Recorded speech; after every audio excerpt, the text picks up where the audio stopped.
നമ്മൾ കഴിഞ്ഞ ആഴ്ച ചിന്തിച്ച അതിനോട് ചേർന്ന് എന്ന് പറയുമ്പോൾ അതിനോട് തുടർച്ച എന്ന പോലെ ഒരു ചിന്ത ചിന്തിപ്പാൻ ഇന്ന് രാത്രി ഞാൻ ആഗ്രഹിക്കുന്നു. കർത്താവായ യേശുക്രിസ്തു ഒരു ഒറ്റ കനാന്യ സ്ത്രീയെ തിരക്കി ശാപഗ്രസ്തമായ സോർ സീഡോൻ പ്രദേശത്തേക്ക് ചെന്നതും അവളുടെ മകളുടെ അസ്വസ്ഥയെ സൗഖ്യമാക്കിയതൊക്കെ നമ്മൾ കഴിഞ്ഞ ആഴ്ച ചിന്തിക്കുവാനിടവന്നല്ലോ. അത് സൗഖ്യമാക്കിയ ആ സംഭവം നമ്മൾ കണ്ടതാണ്. കർത്താവിന്റെ സാമീപ്യം വളരെ ആഗ്രഹിച്ച് അവളെ തേടി യേശു കർത്താവ് അവളുടെ അടുക്കിലേക്ക് ചെല്ലുകയായിരുന്നു എന്നുള്ളത് നമ്മൾ കണ്ടിരുന്നു. അവൾ നേരിട്ട് വിശ്വാസത്തിന്റെ പരിശോധനയിലെ വിജയം അവളെ ദൈവിക പ്രീതിക്ക് ഉടമയാക്കി. നമ്മളത് കഴിഞ്ഞ ആഴ്ച ചിന്തിച്ചിരുന്നു, എങ്ങനെയായിരുന്നു അവളുടെ വിശ്വാസത്തിന്റെ പരിശോധന കടന്നുപോയതെന്നൊക്കെ.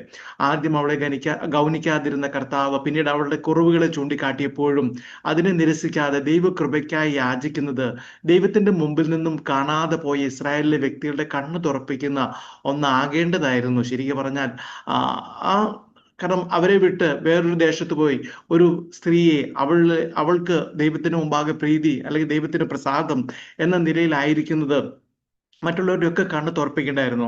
നമുക്ക് കഴിഞ്ഞ ആഴ്ച ചിന്തിച്ചതുപോലെ കോരസീനിലും ബേത്സേദയിലും നടന്ന വീര്യപ്രവർത്തികൾ സോരിലും സീദോനിലും നടന്നിരുന്നുവെങ്കിൽ അവർ പണ്ട് തന്നെ രട്ടിലും വെണ്ണീരിലും മാനസാന്തരപ്പെടുമായിരുന്നു എന്ന കർത്താവിന്റെ വിലാപം അവരെ രക്ഷിക്കാൻ കർത്താവിന് എത്ര മനസ്സായിരുന്നു എന്നതിനെയാണ് കാണിക്കുന്നത്. ദൈവത്തിന് എന്തുമാത്രം ആഗ്രഹമുണ്ടായിരുന്നു എന്നതിനാണ് കാണിക്കുന്നത്. അതിനർത്ഥം സോരിലും സീദോനിലും ഉള്ളവരെ രക്ഷിക്കാൻ മനസ്സില്ല എന്നല്ല. യേശുക്രിസ്തു ഇസ്രായേലിലെ കാണാതെ പോയ ആടുകളെ രക്ഷിക്കുവാൻ എത്രമാത്രം വേദനപ്പെടുന്നുവോ അത്ര തന്നെ സോരിലും സീദോനിലും അതിനപ്പുറമുള്ള പ്രദേശങ്ങളിലും താമസിക്കുന്നവരെയും രക്ഷിക്കാൻ വേദനപ്പെടുന്നുണ്ട് എന്ന് ആ സംഭവങ്ങൾ തുടർച്ചയായി നമ്മൾ നോക്കുമ്പോൾ നമുക്ക് മനസ്സിലാക്കാൻ കഴിയുന്നുണ്ട്. എന്നെ കേൾക്കുന്ന പ്രിയമുള്ളവരെ, മതത്തിന്റെ പേരിലും പാരമ്പര്യത്തിന്റെ പേരിലും നമ്മൾ യഥാർത്ഥ രക്ഷയെ തള്ളിക്കളയുമ്പോൾ അതിനുവേണ്ടി ദൈവം നമുക്കായി ഒരുക്കിയ അത്ഭുതങ്ങളെയും മുഖാന്തരങ്ങളെയും പ്രതി ദൈവം ദുഃഖിക്കുന്നുണ്ടെന്ന് നമ്മൾ അറിയണം. അതായത് ഇസ്രയേലിൽ കോരസീനിലും ബേത്സേദയിലും നടന്ന അത്ഭുതങ്ങൾ, അതൊക്കെ അതുപോലെ എത്രയോ അത്ഭുതങ്ങൾ അതിന് നമ്മളെ വിശ്വാസത്തിന് വേണ്ടി, നമ്മളെ രക്ഷയ്ക്കായി ഒരുക്കുന്നതിന് വേണ്ടി അങ്ങനെ ആ ഒരുക്കിയ അത്ഭുതങ്ങളെയൊക്കെ നാം നിരസിക്കുമ്പോൾ അല്ലെങ്കിൽ നാം മനസ്സിലാക്കാതെ പോകുമ്പോൾ ദൈവം അതിനെ പ്രതി നമ്മെ ദുഃഖിക്കുന്നുണ്ടെന്നുള്ളത് നാം അറിയണം. നമ്മളെ പ്രതി മാത്രമല്ല, ലോകമെമ്പാടുമുള്ള സകലരെയും പ്രതി ആ ദുഃഖമുണ്ട്. കർത്താവായ യേശു ക്രിസ്തുവിനെ യഹൂദ മത നേതാക്കന്മാർ അറസ്റ്റ് ചെയ്ത് ക്രൂശീകരിക്കാൻ അല്ലെങ്കിൽ ഉപദ്രവിക്കാൻ തുനിയുന്നതിന് മുമ്പ് യേശു ക്രിസ്തു യെരുശലേമിനെ പ്രതി ഇതുപോലെ വിലപിക്കുന്ന ഒരു ഭാഗം ലൂക്കോസ് സുവിശേഷം 19 അധ്യായത്തിൽ നമുക്ക് കാണാൻ കഴിയുന്നുണ്ട്. ലൂക്കോസ് സുവിശേഷം 19 അധ്യായത്തിന്റെ 41-42 വാക്യങ്ങൾ ഇങ്ങനെ പറയുന്നു: അവൻ നഗരത്തിന് സമീപിച്ചപ്പോൾ അതിനെ കണ്ട് അതിനെക്കുറിച്ച് കരഞ്ഞു.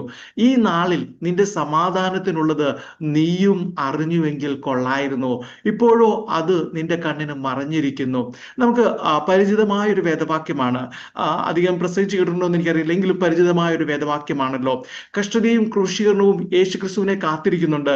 എന്നാൽ അതിനെ ഓർത്തുകൊണ്ട് തന്നെ കുറിച്ചായിരുന്നില്ല യേശു കർത്താവ് അന്ന് ആ യാത്രയിൽ വിലപിച്ചത്. നമുക്കറിയാം, യശയാ പ്രവചനത്തിൽ നമ്മൾ സാധാരണ കർത്തൃമേശയൊക്കെ എടുക്കുമ്പോഴൊക്കെ വായിച്ച് കേൾക്കുന്ന ഒരു വേദവാക്യമാണ് യശയാ പ്രവചനം 53 അധ്യായത്തിന്റെ 3-ാമത്തെ വാക്യം. അവിടെ അവൻ മനുഷ്യരാൽ നിന്ദിക്കപ്പെട്ടും ത്യജിക്കപ്പെട്ടും വ്യസനപാത്രമായും രോഗം ശീലിച്ചവനായും ഇരുന്നു എന്ന് ആ വേദവാക്യം നമുക്കറിയാവുന്നതാണല്ലോ. അവനെ കാണുന്നവർ മുഖം മറച്ചു കളയത്തക്കവണ്ണം അവൻ നിന്ദിതനായിരുന്നു, നാം അവനെ ആദരിച്ചതില്ല. അതിന്റെ ആദ്യ ഭാഗത്ത് ഇങ്ങനെ അറിയുന്നത്, അവൻ മനുഷ്യനാൽ നിന്ദിക്കപ്പെട്ടും ത്യജിക്കപ്പെട്ടും വ്യസനപാത്രമായും രോഗം ശീലിച്ചവനായും. അവിടെ ഒരു പദമുണ്ട്, വ്യസനപാത്രമായും. ഈ വാക്യത്തിൽ വ്യസനമുള്ള മനുഷ്യനെന്ന് യേശു കർത്താവിനെ വിശേഷിപ്പിക്കുന്നത് തന്റെ ജീവിതത്തിൽ ഉടനീളം നടക്കുന്നതിനെ ഓർത്തോ തന്നെ കുറിച്ചോ ഓർത്തായിരുന്നില്ല. യേശു കർത്താവിന്റെ വ്യസനം മറ്റുള്ളവരുടെ ദുഃഖകരമായ അവസ്ഥയെ ഓർത്തായിരുന്നു. ഇവിടെ യെരുശലേമിനെ കണ്ട് നിലവിളിക്കുന്ന ആ കർത്താവിനെ അല്ലെങ്കിൽ വിലപിക്കുന്ന ആ കർത്താവിനെ, അതുപോലെ വേദനയെ ഓർത്തുകൊണ്ട് കോരസീനിലും ബേത്സേദയിലും അത്ഭുതം കണ്ടിട്ട് വിശ്വസിക്കാതെ തള്ളിക്കളയുന്ന ജനത്തെ ഓർത്ത് അങ്ങനെ മറ്റുള്ളവരുടെ ദുഃഖകരമായ അവസ്ഥയെ ഓർത്തായിരുന്നു യേശു കർത്താവിന്റെ വ്യസനം. അവനൊരു വ്യസന പാത്രമായിരുന്നു എന്നാണ് യെശയ്യാ പ്രവാചകൻ കർത്താവിനെ കുറിച്ച് പറയുന്നത്. ആ പശ്ചാത്തലത്തിലാണ് കാണാതെ പോയ 100-ാമത്തെ ആടിനെ കണ്ടുകിട്ടുമ്പോൾ സ്വർഗത്തിലുണ്ടാകുന്ന വലിയ സന്തോഷത്തെ കുറിച്ച് കർത്താവ് വിവരിക്കുന്നത്. അങ്ങനെ ഒരു ആടിനെ കിട്ടുമ്പോൾ, അത്രയും വലിയ ദുഃഖത്തിൽ നിന്ന് ഒരു വ്യക്തിയെ മടക്കി കിട്ടുമ്പോൾ അവിടെ ഉണ്ടാകുന്ന സ്വർഗത്തിലെ ആ സന്തോഷത്തെ, അതിന്റെ ആ വലിയ ആനന്ദത്തിന്റെ ആ ഉൾക്കാഴ്ചകളിലൂടെയാണ് കർത്താവ് തന്റെ ശിഷ്യന്മാർക്ക് മുമ്പാകെ വിവരിച്ചു കൊടുക്കുന്നത്. ഒരു വ്യസനപാത്രമായും രോഗം ശീലിച്ചവനായും കാണപ്പെട്ട യേശുവിന്റെ പ്രവർത്തികൾ സസൂക്ഷ്മം വീക്ഷിച്ചുകൊണ്ടിരിക്കുന്ന പിതാവാം ദൈവവും മറ്റു സ്വർഗീയ നിവാസികളുടെയും മുമ്പിൽ ഭൂമിയിൽ നിന്ന് കാണാതെ പോയ ഒന്ന് രക്ഷിക്കപ്പെടുമ്പോൾ ഉണ്ടാകുന്ന വലിയ സന്തോഷമായിരിക്കും. ആത്മാവിൽ നമുക്കും അതൊന്ന് കാണാൻ, അല്ലെങ്കിൽ ആ സന്തോഷത്തിന്റെ മഹത്വം ഒന്ന് കാണുവാൻ നമ്മുടെ ജീവിതത്തിൽ വരട്ടെ. ധൂർത്തപുത്രന്റെ ഉപമയിൽ ഭവനത്തിലേക്ക് വരുന്ന മകന്റെ അവകാശങ്ങൾക്ക് വേണ്ടിയ പ്രവർത്തനങ്ങൾ, മറ്റൊരു വിധത്തിൽ പറഞ്ഞാൽ പേപ്പർ വർക്കുകൾ നടത്തുന്ന പിതാവിന്റെ ഉത്സാഹം, ആ ഓരോ കണ്ടെത്തലുകളും സ്വർഗത്തിൽ എത്ര പ്രാധാന്യമുള്ളതെന്ന് അത് തെളിയിക്കുന്നതാണ്. അത് നമുക്ക് ആ നിലയിൽ നമുക്ക് മനസ്സിലാക്കാൻ കഴിയുന്നുണ്ട്. ഇവിടെ നമ്മൾ മടങ്ങി വരികയാണെങ്കിൽ, യേശുക്രിസ്തുവിന്റെ അറസ്റ്റിനും ക്രൂശീകരണത്തിനും തൊട്ടു മുമ്പേ യെരുശലേം നഗരം തന്നെ നിരസിച്ചതിൽ അവൻ കരയുമ്പോൾ യേശു കർത്താവിന്റെ വികാരഭരിതമായ ആ ജീവിതം നമുക്കൊന്ന് പരിശോധിക്കാം. കർത്താവായ യേശുക്രിസ്തുവിന്റെ 3 വർഷത്തെ അത്ഭുതങ്ങളും അടയാളങ്ങളും പഠിപ്പിക്കലുകളും അതൊക്കെ നിറഞ്ഞു നിന്ന ആ പരസ്യ ശുശ്രൂഷയിൽ അതിനെക്കുറിച്ച് അധികം വിവരിച്ചിട്ടെങ്കിലും കർത്താവ് പലതവണ കരഞ്ഞതായിട്ട് നമുക്ക് മനസ്സിലാക്കാൻ കഴിയുന്നുണ്ട്. കർത്താവിന്റെ പ്രാർത്ഥനാ സമയങ്ങളിലൊക്കെ വിലാപത്തോടെ ദിവസം വളരെ അത്രയും ആത്മാർത്ഥമായി തന്നെയാണ് കർത്താവ് പ്രാർത്ഥിച്ചിരിക്കുന്നത്. അതുപോലെ പിന്നെ നമ്മൾ യോഹന്നാന്റെ സുവിശേഷത്തിലേക്ക് കടന്നു വരികയാണെങ്കിൽ, അല്പസമയത്തിന് ശേഷം മരിച്ച് 4 നാളുകൾ കഴിഞ്ഞ ലാസറിനെ താൻ തന്നെ ഉയർപ്പിക്കുമെന്ന അറിവുള്ള, അല്ലെങ്കിൽ തന്റെ മുമ്പാകെ ലാസർ എഴുന്നേറ്റ് വരുമെന്ന അറിവുള്ള കർത്താവ് ആ ശവകുടീരത്തിൽ ലാസറിന്റെ പ്രിയപ്പെട്ടവരോട് കൂടെ ഇരുന്ന് കരയുന്നത് നമുക്ക് കാണാൻ കഴിയുന്നുണ്ട്. തന്റെ പ്രിയപ്പെട്ടവരുടെ ദുഃഖം തന്റെയും കൂടി ദുഃഖമാണെന്ന് കർത്താവ് അവിടെ പറയാതെ പറയുകയായിരുന്നു. അതുപോലെ തന്നെ യേശുക്രിസ്തു പിടിക്കപ്പെടുന്നതിന് തൊട്ടു മുമ്പ് അവൻ ഗെത്ശമന തോട്ടത്തിൽ വെച്ച് കരയുന്നത് നമുക്കറിയാവുന്ന ഒരു വസ്തുതയാണല്ലോ. അവിടെ വെച്ച് തന്റെ മരണത്തിൽ നിന്ന് രക്ഷിപ്പാൻ കഴിയുന്നവരോട് ഉറച്ച നിലവിളിയോടും കണ്ണുനീരോടും കൂടി അപേക്ഷയും അഭയാചനയും കഴിക്കുകയും ഭയഭക്തി നിമിത്തം ഉത്തരം ലഭിക്കുകയും ചെയ്യുന്നെന്ന് എബ്രായ ലേഖന രചയിതാവ് രേഖപ്പെടുത്തിയ ആ വേദം 5-ാം വാക്യത്തിൽ നമുക്കത് കാണാൻ കഴിയുന്നുണ്ട്. എബ്രായ ലേഖന കർത്താവ് അങ്ങനെ അതിനെ അവിടെ എഴുതിയിട്ടുണ്ടല്ലോ. നമ്മൾ ആ എബ്രായ ലേഖനം 5-ാം അധ്യായത്തിന്റെ 6 മുതൽ 10 വരെയുള്ള വാക്യങ്ങൾ ഞാൻ അതിൽ കൂടുതൽ വിശദീകരിക്കുന്നില്ല. നിങ്ങൾ അത് പിന്നീട് വായിച്ചു നോക്കുക. 6 മുതൽ 10 വരെയുള്ള വാക്യങ്ങൾ ചേർത്ത് വെച്ച് പഠിക്കുകയാണെങ്കിൽ ആ ഉറച്ച നിലവിളിയോടും കണ്ണുനീരോടും കൂടെ അപേക്ഷയും അഭയാചനയും കഴിച്ചത് മൽക്കീസേദെക്കിന്റെ ക്രമപ്രകാരമുള്ള ഒരു മഹാപുരോഹിത ശുശ്രൂഷയായിരുന്നു. അതായിരുന്നു കർത്താവ് അവിടെ തികച്ചതെന്ന് നമുക്ക് കാണാൻ കഴിയുന്നുണ്ട്. ഇനി യേശു കർത്താവിനെ പ്രതി, അവന്റെ വാക്കുകളെ പ്രതി കരഞ്ഞ ചിലരെ കുറിച്ചും വേദപുസ്തകം അറിവ് തരുന്നുണ്ട്. യേശുക്രിസ്തുവിനെ പിടിച്ച സമയത്ത് പത്രോസ് തന്റെ 3 തള്ളിപ്പറച്ചിലുകൾ, നമുക്കറിയാം അത് എങ്ങനെയൊക്കെയാണ് നടന്നതെന്നുള്ള ആ തള്ളിപ്പറച്ചിലുകൾ നിമിത്തം അതിദുഃഖത്തോടെ കരയുന്നത് സുവിശേഷങ്ങൾ രേഖപ്പെടുത്തിയിട്ടുണ്ടല്ലോ. യൂദയുടെ തന്നെ വ്യത്യസ്തമായ ഒരു മാനസാന്തരത്തിലേക്കും ദൈവകൃപയിലേക്കും നടത്തുന്ന അനുതാപത്തിന്റെ കരച്ചിലായിരുന്നു അതെന്ന് നമുക്കറിയാമല്ലോ. യേശുവിനെ ക്രൂശിക്കാനായി ഗോൽഗോഥയിലേക്ക് കൊണ്ടുപോകുമ്പോൾ അവന്റെ രൂപവും അവൻ്റെതായ അല്ലെങ്കിൽ ആ അവസ്ഥയൊക്കെ കണ്ടുകൊണ്ട് സ്ത്രീകൾ അവിടെ കരയുന്നതും നമുക്ക് കാണാൻ കഴിയുന്നുണ്ട്. എന്നാൽ യേശു അവരോട് പറഞ്ഞു, തന്നെ ചൊല്ലി കരയേണ്ട, നിങ്ങളെയും നിങ്ങളുടെ മക്കളെയും ചൊല്ലി കരവീൻ എന്നായിരുന്നു അവിടെ പറഞ്ഞിരുന്നത്. ആഴ്ചവട്ടത്തിന്റെ 1-ാം നാളിൽ യേശുവിനെ അടക്കിയ കല്ലറയ്ക്ക് സമീപം വന്ന് കരയുന്ന മറിയെയും അവിടെ പ്രത്യക്ഷപ്പെട്ട് അതിവാത്സല്യത്തോടെ ആശ്വസിപ്പിക്കുന്ന കർത്താവിനെയും കാണുന്ന, അല്ലെങ്കിൽ അതിനെ കുറിച്ചുള്ള പ്രസംഗങ്ങളൊക്കെ നമ്മൾ കേട്ടിട്ടുണ്ട്. അവരുടെ ആഴത്തിലുള്ള ദുഃഖത്തെ അന്ന് നിത്യ സന്തോഷമായി മാറുന്നത് ആ സന്ദർഭത്തെ തുടർന്ന് വിവരിക്കുന്നത് നമുക്കറിയാമല്ലോ. അവരെ കുറിച്ചുള്ള പ്രസംഗങ്ങളും അതിനെക്കുറിച്ചുള്ള ആലോചനകളും ദൂതുകളൊക്കെ നമുക്ക് കേട്ടിട്ടുണ്ടാവുമല്ലോ. കർത്താവിൽ പ്രിയരെ, കണ്ണുനീർ നിറഞ്ഞ ഒരു ലോകത്തിലാണ് നമ്മൾ ജീവിക്കുന്നത്. ക്രിസ്തുവിനെ അനുഗമിക്കുന്നവർ അത് കൃത്യമായി തിരിച്ചറിയുന്നവരാണ്. നമ്മുടെയൊക്കെ ജീവിതത്തിൽ നാം ആ കണ്ണുനീരിന്റെയും അനുഭവങ്ങളുടെയും ഒക്കെ കടന്നു പോകുന്നവരാണ്. പാപത്തിന്റെയും മരണത്തിന്റെയും ദുരിതത്തിന്റെയും കഷ്ടപ്പാടുകളുടെയും അതുപോലെ അടിച്ചമർത്തലിന്റെയും ഒക്കെ അനുഭവങ്ങൾ നമ്മുടെ ജീവിതത്തിലേക്ക് ദുഃഖവും നമ്മുടെ കണ്ണുകളിൽ കണ്ണുനീരും കൊണ്ടുവരുന്ന ഒരു ലോകമാണെന്ന് ആ ലോകത്തിലാണ് നാം എല്ലാവരും ആയിരിക്കുന്നത്. എന്നാൽ ആ കാരണങ്ങളെ ശാശ്വതമായി സുഖപ്പെടുത്തുവാനും പരിവർത്തനം വരുത്തുവാനും കഴിവുള്ളവൻ യേശു കർത്താവാണ്. ഈ കരയുന്നവരുടെ അടുത്ത് വരുമ്പോൾ കർത്താവിന് മറുപടി ഉണ്ട്. നമ്മുടെ ആവശ്യമെങ്കിൽ അവിടെയൊക്കെ ദൈവത്തിന് പ്രവർത്തിക്കാൻ കഴിയുന്നു എന്നുള്ളത് കഴിഞ്ഞ ആഴ്ചയിലെ മെസ്സേജിൽ നമ്മൾ കേട്ടതാണല്ലോ. അതിനൊക്കെ ഒരു പരിവർത്തനം വരുത്തുവാൻ കഴിവുള്ളവൻ യേശു കർത്താവ് മാത്രമാണ്. എന്നെ കേൾക്കുന്ന പ്രിയമുള്ളവരെ, നമ്മുടെ ഓരോരുത്തരുടെയും ദുഃഖത്തിന് നിരവധി കാരണങ്ങളുണ്ട്. പക്ഷെ ആ ദുഃഖത്തെ മറികടക്കുവാനും നമ്മുടെ ആ രോഗങ്ങളെ അല്ലെങ്കിൽ ആ കാരണങ്ങളെ ഒക്കെ സുഖപ്പെടുത്തുവാനും സന്തോഷം നൽകുവാനും യേശുവിനും കഴിയുമെന്നുള്ള ഒരു യാഥാർത്ഥ്യം, കഴിയുമെന്നുള്ള ഒരു സത്യം അല്ലെങ്കിൽ ഒരു ഉറപ്പ് ആമുഖമായി ഞാൻ നിങ്ങൾക്ക് എല്ലാവർക്കും നൽകുകയാണ്. ഇവിടെ യെരുശലേമിനെ പ്രതിയുള്ള യേശു കർത്താവിന്റെ വിലാപം കഴുതക്കുട്ടിയുടെ പുറത്ത് യെരുശലേമിലേക്കുള്ള യാത്രയുടെ അവസാനം സംഭവിക്കുന്നതാണല്ലോ. യേശുവിന്റെ ശിഷ്യന്മാരെ സംബന്ധിച്ചും അനുയായികളെ സംബന്ധിച്ചും ഇത് വളരെ സന്തോഷകരമായ ഒരു അവസരമാണ്. കഴിഞ്ഞ 3 വർഷത്തെ ശുശ്രൂഷയിൽ യേശുവിനെ അനുഗമിച്ച ആളുകൾ യേശു കർത്താവ് കഴുതക്കുട്ടിയുടെ പുറത്തേറി വരുന്നുണ്ടെന്ന് കേട്ടുകൊണ്ട് ഭവനങ്ങളിൽ നിന്നും നഗരത്തിൽ നിന്നും അവരുടെ ജോലി സ്ഥലങ്ങളിൽ നിന്നൊക്കെ പുറത്തേക്ക് വന്ന് അവനെ സ്വാഗതം ചെയ്യുന്നു. അവരെല്ലാവരും അവനെ അനുഗമിക്കുന്നു. അവരെല്ലാവരും ഒരുമിച്ച് കർത്താവിന്റെ നാമത്തിൽ വരുന്ന രാജാവ് വാഴ്ത്തപ്പെട്ടവനെന്ന് സ്തുതിച്ച് ആർക്കാൻ തുടങ്ങിയെന്ന് ആ വേദഭാഗങ്ങൾ നോക്കുന്ന നമുക്ക് കാണുന്നുണ്ട്. ആ യാത്രയ്ക്ക് ആവശ്യമായ ആ കഴുതക്കുട്ടിയെ അഴിച്ചു കൊണ്ടുവരാൻ യേശു തന്നെയാണ് അവിടെ ആവശ്യപ്പെട്ടതെങ്കിലും തുടർന്ന് അതുവരെയുള്ള ആസൂത്രണത്തിലും ആ ഘോഷയാത്രയുടെ പുരോഗതിയിലൊക്കെ ശിഷ്യന്മാർ വളരെ സന്തുഷ്ടരാണ്. അവർ വളരെ ഉത്സാഹത്തോടൊക്കെ കാര്യങ്ങൾ ക്രമീകരിച്ചുകൊണ്ട് മുന്നോട്ട് പോവുകയാണ്. കഴിഞ്ഞ 3 വർഷത്തെ ശുശ്രൂഷയിൽ ശിഷ്യന്മാർ വിവിധ അത്ഭുതങ്ങൾക്ക് സാക്ഷ്യം വഹിച്ചുവെങ്കിലും അല്ലെങ്കിൽ അടയാളങ്ങളൊക്കെ കണ്ട് അത് അത്ഭുതങ്ങളെ കുറിച്ച് ഞാൻ വിവരിക്കണല്ലോ. എന്തെല്ലാം അത്ഭുതങ്ങൾ അതൊക്കെ അല്ലെങ്കിൽ അങ്ങനെയുള്ള കാര്യങ്ങളൊക്കെ അവരുടെ ജീവിതത്തിൽ കണ്ടുമുട്ടുവാനും അതിനൊക്കെ സാക്ഷ്യം വഹിക്കാനും ഒക്കെ ഇടയായെങ്കിലും അവരുടെ ജീവിതം മാനസിക പിരിമുറുക്കം നിറഞ്ഞതായിരുന്നു. കർത്താവിനെ വാക്കിൽ കൊടുക്കാനായി സകലത് നിരീക്ഷിച്ചുകൊണ്ട് ഒപ്പം നടക്കുന്ന മത നേതാക്കന്മാരുടെ ചാരന്മാർ, ഹൃദയത്തിൽ കുത്തുകൊള്ളുന്ന ഗുരുവിന്റെ വായിൽ നിന്ന് പുറപ്പെടുന്ന ഉപദേശ സത്യങ്ങൾ നിമിത്തമുണ്ടാകുന്ന തർക്കങ്ങളും ആക്രമണങ്ങളും അതൊക്കെ ശിഷ്യന്മാരും ആ കൂട്ടത്തിൽ അതൊക്കെ ഉൾപ്പെടുമായിരുന്നു. യേശു കർത്താവിന്റെ കൂടെയുള്ള വിശ്രമമില്ലാതെയുള്ള തുടർച്ചയായ യാത്രകളുടെ ആലസ്യം ഇതൊക്കെ ശിഷ്യന്മാരെ വലച്ചിരുന്നു. വലിയ പിരിമുറുക്കത്തിലൊക്കെ ആയിരുന്നു. ഇങ്ങനെയൊക്കെ ആയിരുന്ന സാഹചര്യങ്ങളുടെ മധ്യേ അവർക്ക് വീണ് കിട്ടിയ ഒരു ആഘോഷത്തിന്റെ അവസരമായിരുന്നു ഈ യെരുശലേമിലേക്ക് കഴുതക്കുട്ടിയുടെ പുറത്ത് കർത്താവിനെ ആനയിച്ചു കൊണ്ടുപോകുന്ന ഈ യാത്ര. യേശുക്രിസ്തുവിനെ കുറിച്ചുള്ള അവരുടെ ദീർഘനാളുകളായുള്ള സ്വപ്നം പൂർത്തീകരിക്കപ്പെടുന്നതായി അവർ ചിന്തിച്ചു. അതായത് അവനൊരു രാജാവാകണമെന്ന് അവർ എല്ലാവരും തന്നെ ആഗ്രഹിക്കുന്നുണ്ടായിരുന്നു. ഇപ്പോൾ രാജാവായി യേശു സിയോനിലേക്ക് പ്രവേശിക്കുന്നത് ഇതുവരെ സംഭവിച്ച പോലെ ഒന്നും ആയിരുന്നില്ല. അല്ലെങ്കിൽ ഇതുവരെ ഇങ്ങനെ ഒരു യാത്രയ്ക്കോ ഒരുക്കങ്ങൾക്കോ യേശു കർത്താവ് അവരെ സമ്മതിച്ചിരുന്നില്ല. എപ്പോഴും അങ്ങനെയുള്ള കാര്യങ്ങളൊക്കെ സൂചനകളൊക്കെ വരുമ്പോൾ കർത്താവ് അതിന്റെ മധ്യയിൽ നിന്നൊക്കെ മാറിപ്പോവുകയാണ് ചെയ്യാറുള്ളത്. ഒരുപക്ഷെ ശിഷ്യന്മാരും കൂടെയുള്ള മറ്റാൾക്കാരും ഒക്കെ ചിന്തിച്ചിരിക്കും, ഇതാണ് യേശു കർത്താവിന്റെ സമയം, അല്ലെങ്കിൽ അവരുടെ സമയം ഇതെന്ന് ചിന്തിച്ചുകൊണ്ട് അവരെല്ലാം ഉത്സാഹത്തോടെ യേശു കർത്താവിനെ അനുഗമിക്കുകയും അതിനുവേണ്ടി പ്രവർത്തിക്കുകയും ഒക്കെ ചെയ്യുന്നത് നമുക്ക് അവിടെ കാണാൻ കഴിയുന്നുണ്ട്. അവൻ ദാവീദിന്റെ സിംഹാസനത്തിൽ ഇരുന്നുകൊണ്ട് പഴയ നിമിത്തിൽ വളരെ ശക്തമായ ഭാഷയിൽ വാഗ്ദത്തം ചെയ്തിരുന്ന ആ നഷ്ടപ്പെട്ട വർഷങ്ങളെ മടക്കി കൊണ്ടുവരുമെന്ന് അവരുടെ ഹൃദയത്തിൽ വളരെ പ്രതീക്ഷയോടെ അവർ പ്രതീക്ഷിച്ചിരുന്നുകൊണ്ട് ആണ് ആ യാത്രയെ അവർ അനുഗമിച്ചിരുന്നതെന്ന് നമുക്ക് മനസ്സിലാക്കാൻ കഴിയുന്നുണ്ട്. അങ്ങനെ ആ യാത്ര ഒലിവുമലയുടെ ഇറക്കമിറങ്ങി കിദ്രോൻ താഴ്വര കടന്ന് അല്ലെങ്കിൽ തോട് കടന്ന് യെരുശലേമിലേക്ക് ആ മലയിലേക്കൊക്കെ പുരോഗമിക്കുമ്പോൾ യെരുശലേം നഗരം ഏകദേശം മുഴുവനായി കാണാനാവുന്ന ഒരു സ്ഥലത്ത് വെച്ച് തന്റെ വാഹന മൃഗത്തിന്റെ ആ വേഗത അവിടെ കുറയ്ക്കുന്നു. കർത്താവ് ആ വാഹന മൃഗത്തിന്റെ അതിന്റെ സ്പീഡ് അല്പം കുറയ്ക്കുന്നു. ആർത്തുഘോഷിക്കുന്ന ജനക്കൂട്ടത്തെ നോക്കിക്കൊണ്ടിരുന്ന അല്ലെങ്കിൽ നിയന്ത്രിക്കുന്ന ശിഷ്യന്മാർ എന്തോ സംഭവിക്കുന്നു എന്ന് തിരിച്ചറിഞ്ഞു.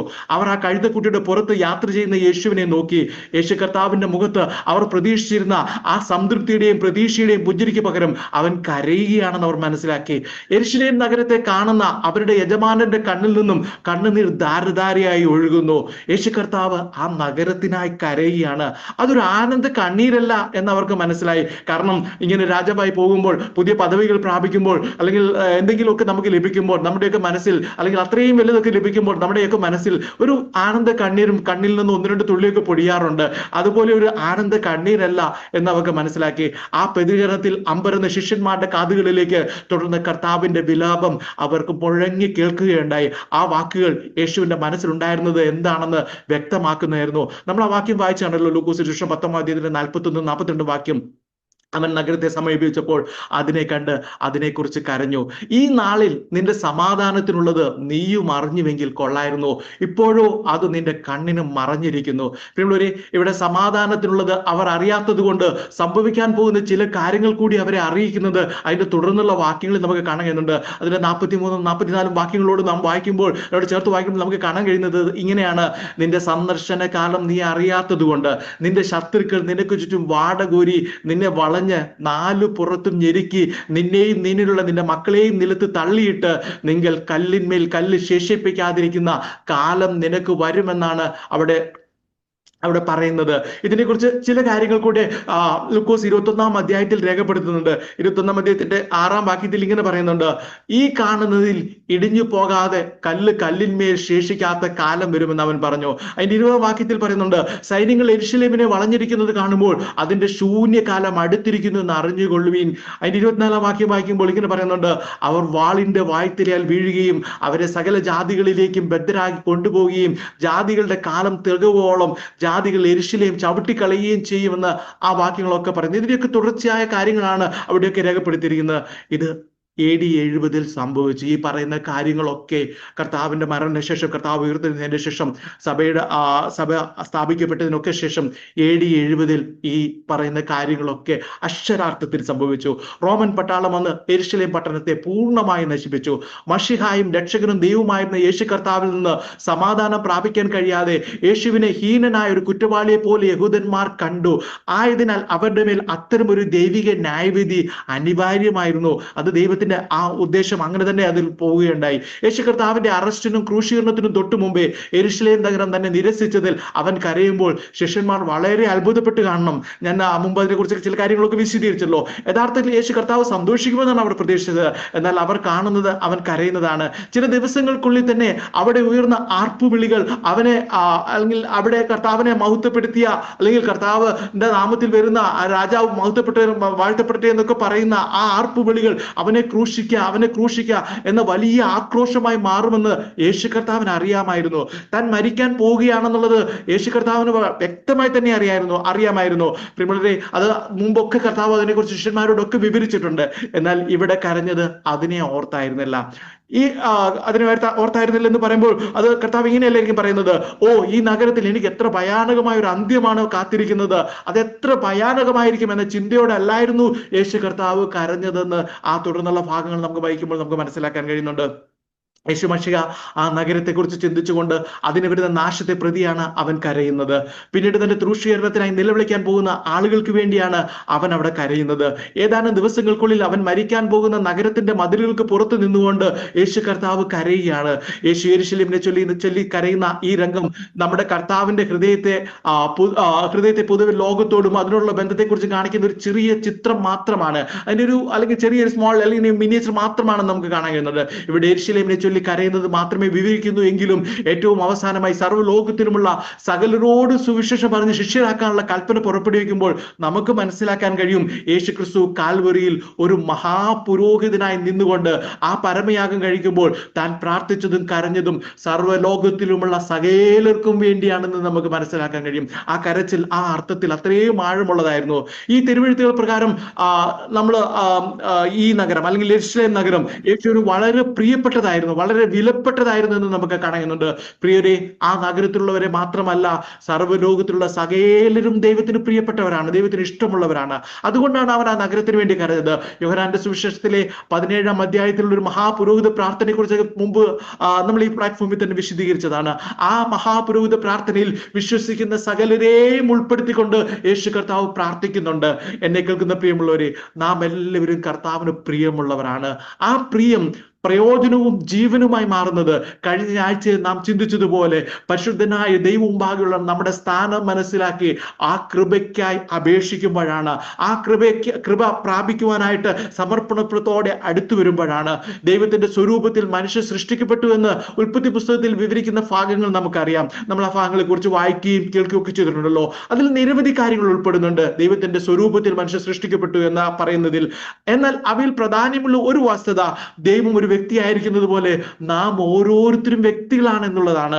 അത് വ്യക്തമാക്കുന്നത് നാം അവനുമായുള്ള കൂട്ടായ്മയ്ക്കായി സൃഷ്ടിക്കപ്പെട്ടവരാണ് എന്ന്, അല്ലെങ്കിൽ അതിനുവേണ്ടിയുള്ളവരാണ് എന്നുള്ളതാണ്. പ്രിയമുള്ളവരെ, ദൈവം മുമ്പാകെ നമ്മൾ ഓരോരുത്തരും പ്രിയരും വിലപ്പെട്ടവരുമായി മാറുന്നത് ദൈവത്തിന്റെ സ്വരൂപത്തിൽ സൃഷ്ടിക്കപ്പെട്ട നമുക്ക് അവനുമായി ഇടപഴകുവാനും സന്തോഷം പങ്കിടുവാനുള്ള പദവിയും അവസരവും ഉപയോഗിക്കുമ്പോഴാണ്, അത് ലഭിക്കുമ്പോഴാണ് നാം വിലപ്പെട്ടവരായി മാറുന്നത്, അല്ലെങ്കിൽ പ്രിയരായി മാറുന്നത്. യെരൂശലേം നഗരത്തെ നോക്കി യേശു കർത്താവ് കരയുന്നതിലൂടെ ആ അവസരത്തെ നഷ്ടമാക്കി കളയുന്നു എന്ന വസ്തുതയെ അവിടെ ഓർമ്മിപ്പിക്കുകയാണ്. ഇവിടെ പറയുന്നു, അവരുടെ സമാധാനത്തിലുള്ളത് നീയും അറിഞ്ഞുവെങ്കിൽ കൊള്ളായിരുന്നു, ഇപ്പോഴോ അത് നിന്റെ കണ്ണിന് മറഞ്ഞിരിക്കുന്നു. അങ്ങനെ പറയുന്നതിലൂടെ അവർ അത് അറിയുന്നില്ല എന്ന് മാത്രമല്ല, ആ സമാധാനം വാഗ്ദത്തം ചെയ്ത കർത്താവിനെയും അവർ അറിയുന്നില്ല എന്നുള്ളതാണ് യാഥാർത്ഥ്യം. പഴയ നിയമ തിരുവെഴുത്തുകളിലെ ആചാരങ്ങളെല്ലാം അനുസരിച്ച് വലിയ മതഭക്തിയോട് മശിഹയെ അത്യാശയോടെ കാത്തിരുന്ന ഒരു കൂട്ടം ജനമായിരുന്നു അന്ന് ആ നഗരത്തിലുണ്ടായിരുന്നത്. നമുക്കറിയാം, കാരണം അവർ അടിമത്തത്തിലായിരുന്നു, റോമാ സൈന്യത്തിന്റെ കീഴിൽ തന്നെയായിരുന്നു. അവർക്ക് അവരുടേതായ രാജാവില്ല, അവരുടേതായ സ്വാതന്ത്ര്യമില്ല, ഇങ്ങനെ പല പ്രശ്നങ്ങൾ ഉള്ളതുകൊണ്ട് ഒരു മഷികായ്ക്ക് വേണ്ടി വളരെ അത്യാശയോടെ കാത്തിരുന്നവരായിരുന്നു. അവരാണ് അവരുടെ അടുക്കിലേക്ക് വന്ന ആ കർത്താവിനെ അറിയാതെ പോയത്. അത് തന്നെയാണ് ഈ തിരുവചനത്തിന് മുന്നിൽ നമ്മളെയും ഒന്ന് തിരിഞ്ഞു നോക്കുവാൻ പ്രേരിപ്പിക്കുന്ന പ്രബോധനം. ലോകത്തിന് മുന്നിൽ നാം നമ്മുടെ ആത്മീയ കൂട്ടങ്ങളിൽ നാം വളരെ വലിയവരായിരിക്കാം, പ്രസക്തിയുള്ളവരായിരിക്കാം, നന്നായി പെർഫോം ചെയ്യുന്നവരായിരിക്കാം. എങ്കിലും ഈ ചോദ്യം നാം നമ്മോട് തന്നെ ചോദിക്കേണ്ടിയിരിക്കുന്നു. നമ്മുടെ സമാധാനത്തിനുള്ളത് നാം അറിഞ്ഞിട്ടുണ്ടോ? അതോ അത് ഇപ്പോഴും നമ്മുടെ കണ്ണിന് മറഞ്ഞിരിക്കുകയാണോ? യെരുശലേമിലേക്കുള്ള രാജകീയ യാത്രയിൽ കർത്താവ് അവിടെ കൺവേ ചെയ്യുവാൻ അല്ലെങ്കിൽ ഓർമ്മിപ്പിക്കുന്നത് അത് തന്നെയാണ്. ഇവിടെ നമ്മൾ മുമ്പ് ചിന്തിച്ചതുപോലെ ശിഷ്യന്മാരുടെ ആഗ്രഹം എന്തായിരുന്നു എന്നുള്ള ചില കാര്യങ്ങളൊക്കെ ഞാൻ മുമ്പ് പറഞ്ഞിരുന്നല്ലോ. എന്നാൽ അവരുടെ ആഗ്രഹങ്ങളും പ്രതീക്ഷകളും ഒക്കെ അസ്ഥാനത്താക്കിക്കൊണ്ട് യേശു കർത്താവ് യെരുശലേമിനെ നോക്കി കരയുന്നതാണ് നമുക്കവിടെ കാണാൻ കഴിയുന്നത്. തുടർന്നൊരു വിലാപം പോലെ അല്ലെങ്കിൽ ആ കർത്താവിന്റെ വിലാപം ഒരു നെടുവീർപ്പ് എന്ന പോലെ അടുത്ത് നിൽക്കുന്ന അവരുടെ കാതുകളിൽ മുഴക്കുന്നു. എന്നെ കേൾക്കുന്ന പ്രിയമുള്ളവരെ, അന്ന് യെരുശലേമിലും യഹൂദിയിലും ശമരിയിലും സകല ആൾക്കാരും കർത്താവിന്റെ വാക്കുകൾ കേട്ട് സമർപ്പിച്ച് മുന്നോട്ട് വന്നിരുന്നാലും കാൽവറിയിലേക്കുള്ള തന്റെ യാത്ര കർത്താവ് വേണ്ടെന്ന് വെക്കുമായിരുന്നില്ല. നമുക്കറിയാം, കർത്താവ് യെരുശലേമിനെ തേടി വന്നു, യഹൂദിനെ തേടി വന്നു, ഇസ്രായേലിനെ തേടി വന്നു എന്നുള്ള വാക്യങ്ങളും അതിന്റെ വചനങ്ങളും ഒക്കെ നമുക്കറിയാം. അന്ന് യെരുശലേമിലുള്ളവർ, യഹൂദിയിലുള്ളവർ, ശമരിയിലുള്ളവർ, അവരെല്ലാം ഗലീലിലുള്ളവർ, അവരെല്ലാം കർത്താവിന്റെ വാക്കുകൾ കേട്ട് കർത്താവിന്റെ മുമ്പാകെ സമർപ്പിച്ച് അവരെല്ലാം രക്ഷിക്കപ്പെട്ടു, അവരെല്ലാം കർത്താവിനെ അനുഗമിക്കാൻ അങ്ങനെ തീരുമാനിച്ചാലും കാൽവറിയിലേക്കുള്ള തന്റെ യാത്ര കർത്താവ് വേണ്ടെന്ന് വെക്കുമായിരുന്നില്ല. കാരണം അവരുടെ പാപങ്ങൾക്ക് എന്നേക്കുമായിട്ടുള്ള പരിഹാരം വരുത്തുവാൻ ആ യാത്ര, കാൽവറിയിലേക്കുള്ള യാത്ര അനിവാര്യമായിരുന്നു. ആ കാൽവറി യാഗത്തിന് ശേഷം ആ ദേശത്ത് അവരുടെ മാത്രം ഒരു രാജാവായും മഷികയായും കർത്താവ് വാഴുകയുമില്ലായിരുന്നു. അവരെല്ലാം കർത്താവിനെ അംഗീകരിച്ച് കർത്താവിന്റെ കീഴിൽ അല്ലെങ്കിൽ കർത്താവിനെ രാജാവാക്കുവാൻ, കർത്താവിനെ അംഗീകരിക്കാൻ ഒക്കെ അവർ തയ്യാറായിരുന്നാലും അവൻ അവിടുത്തെ ഇസ്രായേലിൽ ഒരു രാജാവായും ഒരു മഷിഹായും അന്ന് വാഴുകയില്ലായിരുന്നു. അന്ന് കർത്താവിന്റെ വാക്കുകൾ കേട്ട് എല്ലാവരും അല്ലെങ്കിൽ എല്ലാ യഹൂദന്മാരും മാനസാന്തരപ്പെട്ടാൽ പരിശുദ്ധാത്മാവ് നിങ്ങളുടെ മേൽ വരുമ്പോൾ നിങ്ങൾ ശക്തി ലഭിച്ചിട്ട് യെരുശലേമിലും യഹൂദിയിലും എല്ലായിടത്തും അതുപോലെ ശമരിയിലും ഭൂമിയുടെ അറ്റത്തോളം എന്റെ സാക്ഷികളാകുമെന്ന ആഹ്വാനത്തിൽ നിന്നും യെരുശലേം, യഹൂദിയ, ശമരിയ എന്നീ സ്ഥലങ്ങളെ ഒഴിവാക്കി ഭൂമിയുടെ അറ്റത്തോളമുള്ള എല്ലാ രാജ്യങ്ങളിലും എന്റെ സാക്ഷികളാകുമെന്നുള്ള ആ നിലയിൽ ആ ആഹ്വാനത്തിനൊരു മാറ്റം വരുമായിരുന്നു എന്ന് ഞാൻ ചിന്തിക്കുന്നു.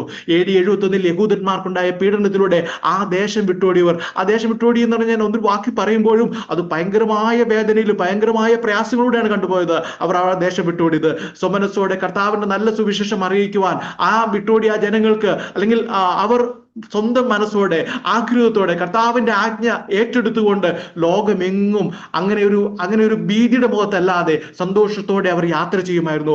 അതിന് അവസരം ലഭിക്കാതെ തങ്ങളുടെ ഭവനങ്ങളും സ്വത്തുക്കളും ദേവാലയവും നശിപ്പിക്കപ്പെട്ട് ജീവൻ രക്ഷിക്കാനായി ലോകമെങ്ങും അവർ അലഞ്ഞു എന്നുള്ളതാണ് നമുക്ക് കാണാൻ കഴിയുന്നത്. അവരുടെ സമാധാനത്തിനുള്ളത് അവരറിഞ്ഞില്ല. യേശു കർത്താവിനെ അവർ മനസ്സിലാക്കിയില്ല.